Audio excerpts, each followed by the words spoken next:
तपाईसँग बोलचाल गर्दा मेरो घर परिवार रिसाउँछन्। मतलब? हेर त बुढा, घर छोडेर गएपछि आफ्नै घर पनि बिरानो हुँदो रहेछ। सम्पत्तिले कसलाई पो पुगेछ र? त्यही पनि भएका जमिन गरो, बाँझो पनि त राख्नु भएन। मुखिया साहब पनि त्यही जुठे माइला क्या त? त्यही जुठे माइला? तिनीहरू त परदेश गएका धेरै वर्ष भएन र? अरू के छ त खबर? परदेश बसाइ त लामै गरिस्। कतिको भयो कमाइ काज? ल जे हुन्छ हुन्छ, चिन्ता नगर। बरु सक्यौ भने भोलि बिहानै जाऊ मुखिया साहबलाई भेट्न। ए हो र? हाम्रो छोरी आउँदैछ।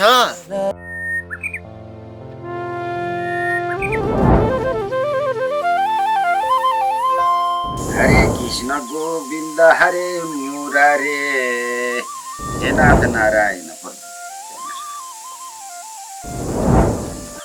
दशरथ कुमारजी भन्नुहुन्छ, हे नाथ नारायण, सबै घटनाको बेली विस्तार लगाइदिनुहोस्।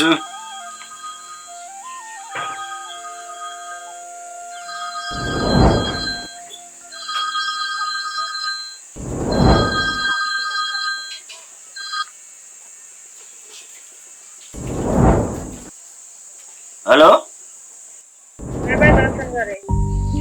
ल भाग्यमानी हुनु। मेरो छोरीले आँटेको सोचेको सबै पुरा होस्। मेरो छोरीलाई भगवानले रक्षा गरून्। के गर्नु नि छोरी, आफ्ना सन्तानलाई राम्रो होस् भनेर पूजापाठ गर्दैछु। अनि त सन्चै छस्? अनि पढाइ कहाँसम्म पुगाइस् कुन्नी? तँसँग कुरा नभएको पनि धेरै भएको थियो। अनि कति कामले फोन हानिस् कुन्नी? मेरो कलेज बिदा भइसक्यो, केही समयको लागि म घर आउँदैछु भनेर। आफ्नो छोरी घर आउँछु भन्दा म नाइ भनुला त? बरु कहिले आउँछस् राम्रोसँग आइज है। आउने बेलामा खबर गर, म माथि मुखियाको हलीलाई लिन पठाउँला नि। ल ल हुन्छ छोरी, हुन्छ।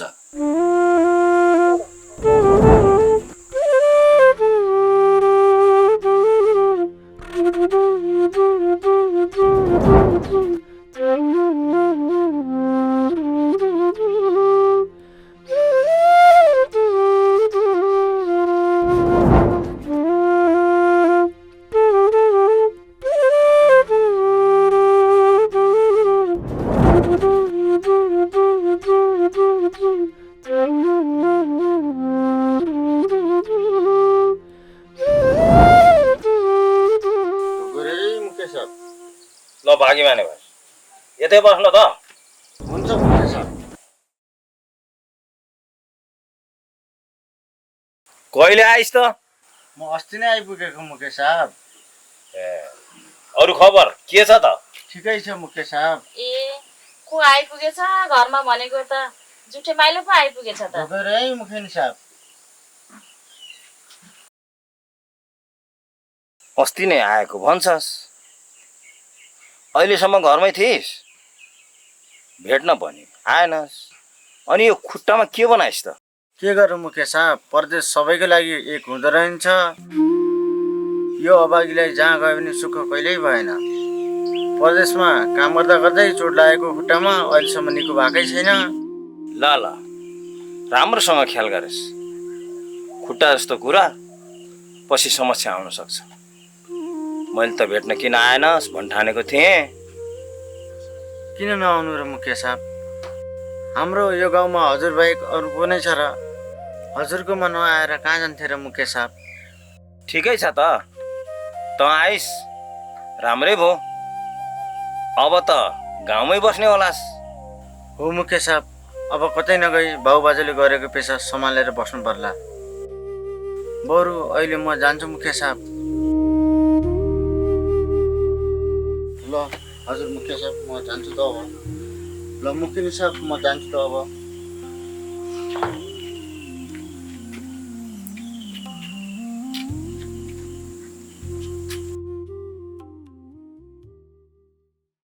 ए मुखिया, मैले तलको घर मर्मत गर्न पठाएको छु। केटाहरूले कति काम गरे, यहाँ त गर्मीले बसिसक्नु भयो। बरु काम भ्याएको रहेछन् भनेपछि त्यतैतिर सर्न पर्ला जस्तो। घर तिमी सम्हाल्दै गर, म त्यतै पुगेर काम हेरेर आउँछु है त।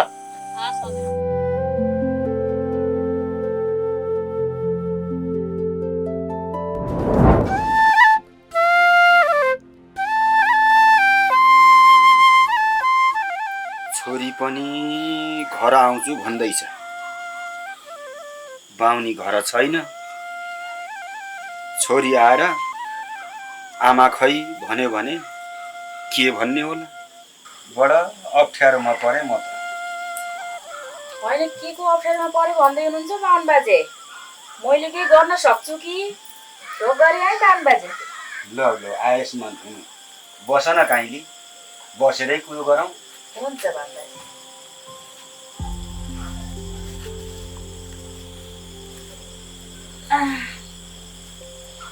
सीताराम सीताराम सुकेका रोटी, के अप्ठ्यारो हुनु काइली?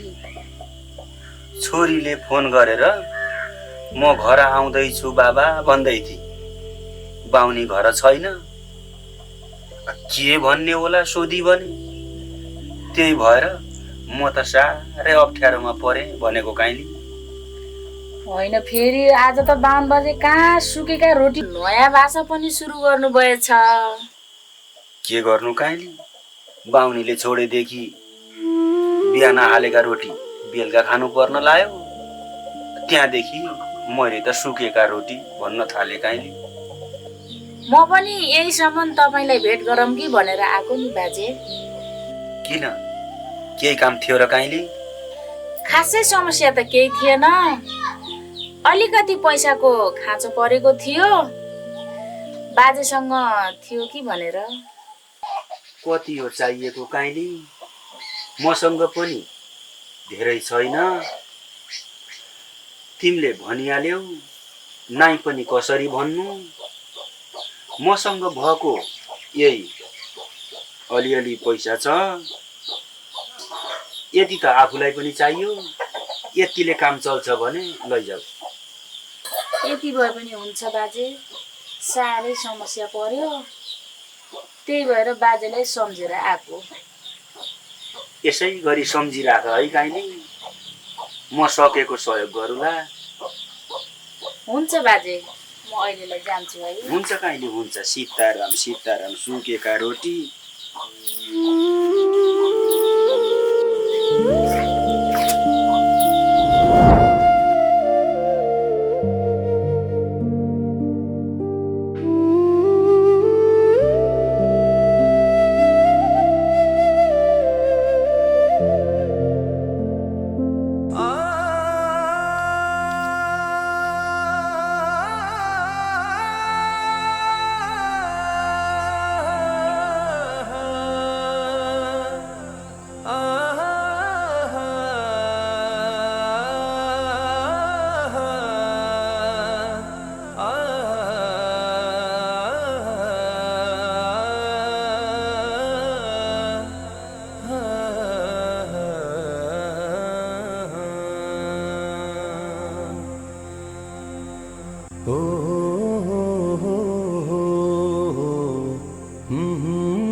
माइली, ए माइली, होइन माइली पो कता गइछे?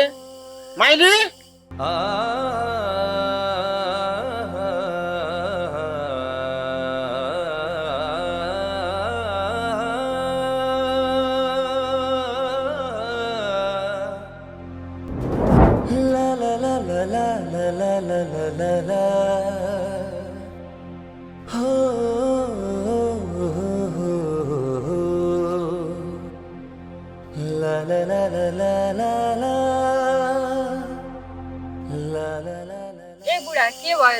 मुखिया साहबले केही त भन्नु भएन? के भन्नु नि, परदेशबाट आएर पनि किन आएन भन्ठानेको आए, अब त जान्दैनस् होला त भनेर भन्नु भयो। अनि तिमीले के भन्यौ त? अब बाबाजुले गरेको पेसा गरेर यतै बस्नु पर्ला भने। साँच्चै बिहान त हाम्रो छोरी आउँछ भनेर भनेको होइन र?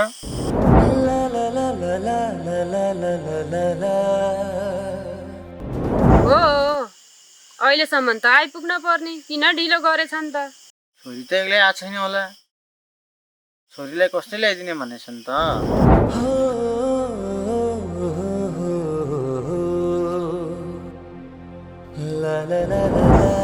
आमालाई भनेको बहिनीले लिएर आउँदैछ अरे। ऊ छोरी पनि आइछन्।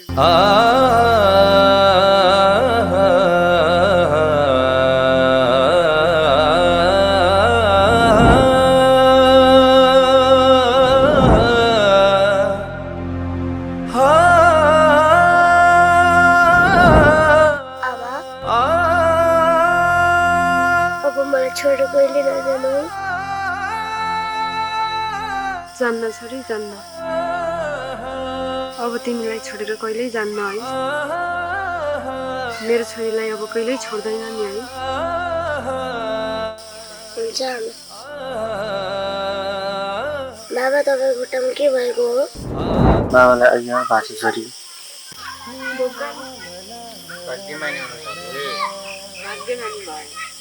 यतै आएर बस्छ सही।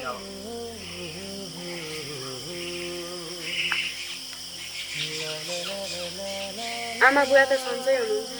दिदी सन्चै हुनुहुन्छ। बाबा आउने रहर त गर्नुभएको थियो, खेतबारी खनजोत गर्नुपर्ने भएको भएर फुर्सदै भएन, अनि म आएको। अनि केही समय यतै बस्छस् होला नि?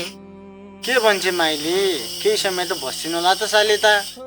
हजुर बेनाजु, मेरो त घरमा पनि केही काम छैन, केही समय यतै बस्छु होला। ल ल तिमी भेनासाली कुरा गर्दै गर, म खाजा बनाउँदै गर्छु।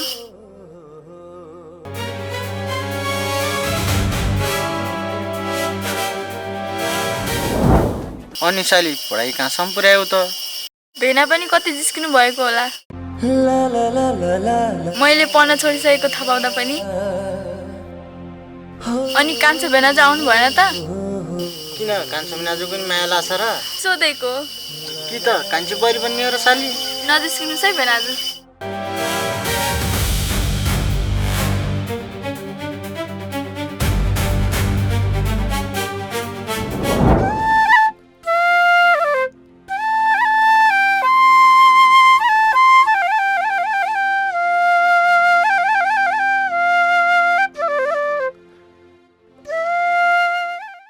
नमस्कार गरे है कहिले आमा?